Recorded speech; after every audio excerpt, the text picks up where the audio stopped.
Hi, welcome to the presentation, Attributions of Transition in University First Year ELT Students. I'm very glad to introduce my colleagues, Dra. Griselda Murrieta and Licenciado Gabriel Zapata, and myself, Mizael Garduño. Today, we'll share some of the results of a research that focused on causal attributions of transition within a critical period in academic life. The transition from high school to university is seen as an academic challenge because it could lead to complex and stressful experiences.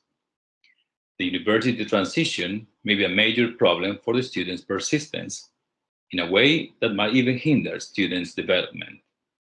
The transition from high school to university could be one of the main reasons why first-year students' achievement is unsatisfactory. This research bases on two main theories: attribution and transition. Attribution refers to the reasons of success or failure that result from people asking themselves why questions. Also, the term attribution is defined as a causal explanation for an event or behavior. Attribution is an internal and external process in which we provide an explanation for our or others' behaviors. Weiner's theory of attribution focuses on students' reactions on mainly unexpected and negative academic outcomes, commonly found in the first year of university. Also, Weiner suggests that ability, effort, task difficulty, and luck are key factors that influence people's achievements.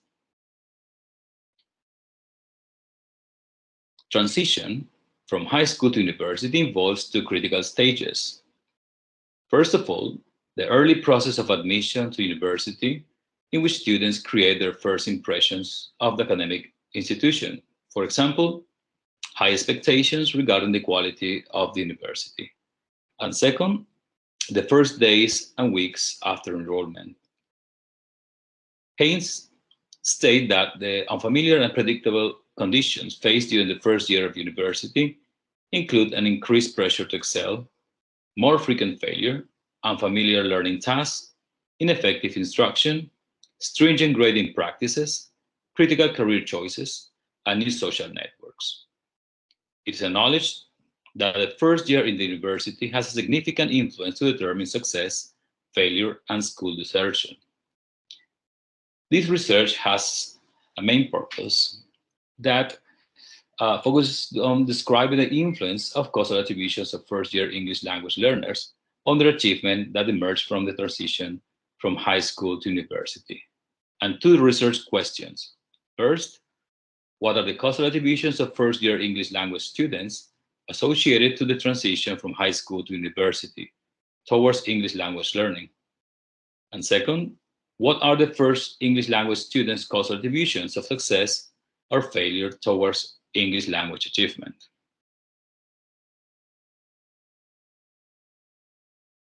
Okay, now it's my turn to continue.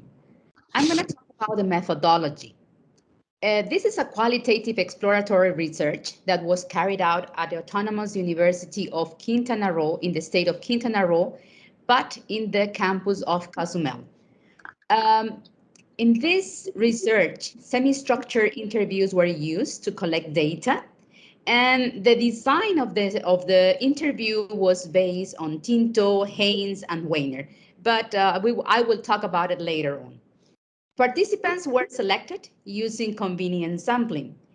In a qualitative research study, participants are usually selected based on the researcher's needs. And in this case, our participants were selected based on certain criteria that we will talk about later.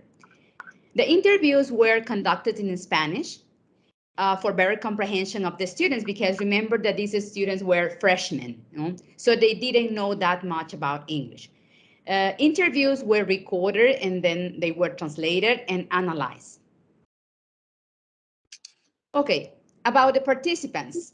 Participants were 17 on-campus university students, men and women. As I said, they had certain they have certain characteristics in common, okay? First of all, they have to be students that have enrolled into the bachelor's program immediately after they finish their high school studies. And the other factor that the other characteristic that they share is that all of them had already taken the first English course at the university. These students were divided into three categories according to their final grades in the English subject. The first group was failing students. These were students who got less than 6.0 out of 10. And the second group was average students. They got 6.7. Some of them got 6.7 and up to 7.9. And the third group was the ones that are passing students. They were named passing students, and they got grades from 8.0 to 10. And this classification was based on Perry et al. 2010. These three categories were selected, were conceived in order to have a much better, a success-based attributional analysis of participants' English language achievement. Okay, here we have the participants classification. We can see that we have 3 students in the first group, in the failing students group, 5 students in the average students group, and 9 students in the passing students group. Okay, so now let's talk about a little bit about the interview. Can you, okay, next slide, please. Thank you very much. The interview was designed into 3 different categories. The first one is called the first stage of transition, and this section was based on Wagner's theory, 1985. And in the first part of the interview, students were asked about prior expectations. Expectations they had before enrolling the university. The second stage was based on Tinto 1989, and this has to do with those factors that interfere in students' performance when they enroll the university. A third stage, which was based on Perry 2008, this has to do with unfamiliar conditions that students didn't know that they were going to face. Okay, and this have to do with increased pressure to excel from their parents or probably classmates. They also, this third part of the interview also have to do with ineffective instruction at the university when they were already taking sitting classes, with stringent grading practices, and with new social networks. So these were factors that the students have to face when they were already enrolled at the university. Also, we also found certain emerging categories, okay? Probability of failure and new learning environment. So this is the design that in general we follow in the interview. So now I'm gonna give the floor to my colleague so he can explain the analysis. All right, thank you. Well, let's move on to the actual analysis, the results and the conclusions. For analysis, the interviews were analyzed following the questions that we have a questionnaire that was based on 5 phases analysis by Jin and the content data analysis by Madison. So the Jin one was compiling disassembling, reassembling, interpreting, and concluding. And for the data analysis, there was the grouping data to create clusters, examine each cluster, organize cluster in topics, compare and contrast these clusters to create linkages and themes, and also to create graphics to display connections, heritages, and distinctions. Now let's move on to results.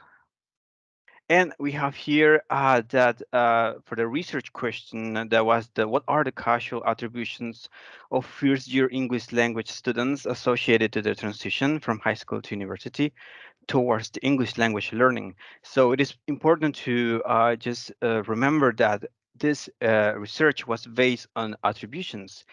And for the transition, which was the first stage, it involved the major selection. And the attributions that we got were that the lengua inglesa, which was the major, increased the possibility to find a job in the future. And also, it's a good option to learn English. The prior expectations, which were the beliefs that students had previously they enrolled the major, were that the university major was the program was adequate for them, and also that the linguista is boring and difficult, and also that the university is not as good as other universities. These are the beliefs and thoughts that they got before they enrolled.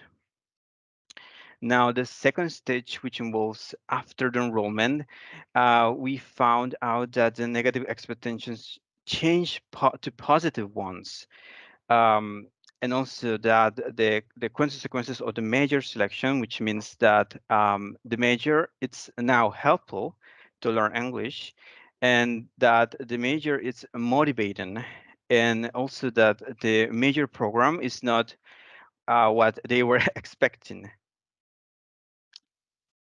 And also, let's move on to the unfamiliar conditions, which involve the increased pressure to excel. In this case, we got two different categories for this, the external and the internal pressure. For the external, students claimed to have, oh, well, they have classmates, so they have a level of English, and also the teacher and their families. And for the internal pressure, there was a commitment to improve in English. Also, the ineffective instruction that involves teachers. Um, Teachers' methodologies, they said, are not beneficial, just work in a student's book.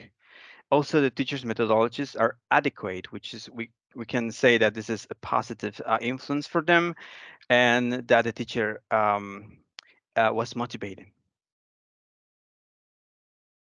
And now the stringent grading practices, in this case, teachers' grading criteria are demanding, which means that in their words, there were excessive assignments, and also the final exam had a huge impact on them. And the new social networks too.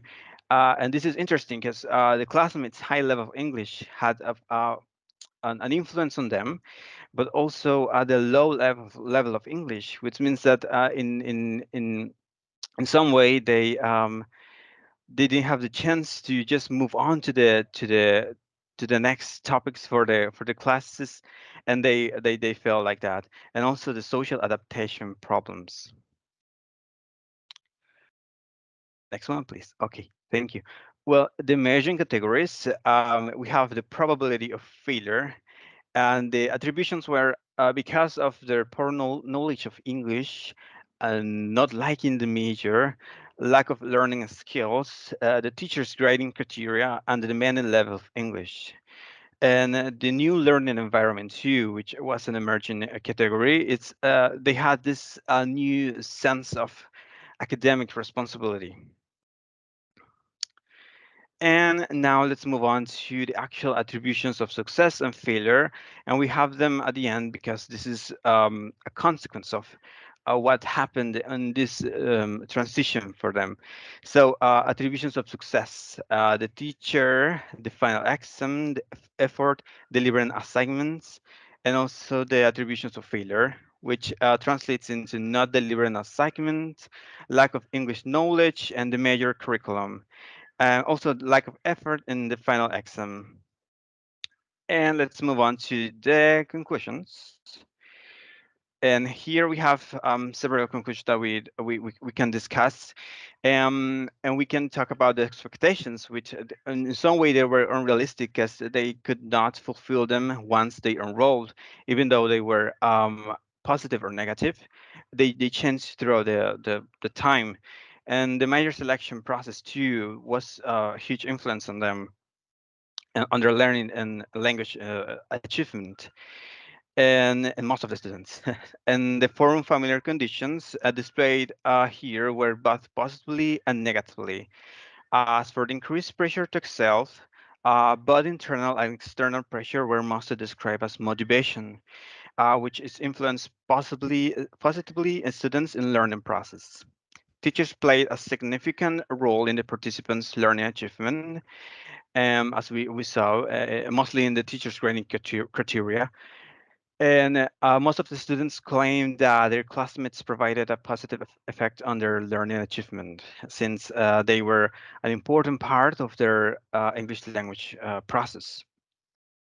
The merged categories that we showed are a great influence on students, and also results suggests that students who passed the course with what is considered as low final grades were more inclined to believe that they were unsuccessful, and in consequence had attributions of failure, which is one of the I believe biggest found. Um, so this will be references that we use on this research. And also, this is the end of the presentation. I believe that this is a huge research that we should discuss even for teachers and for students, that they have a great influence on the transition that they're encountering.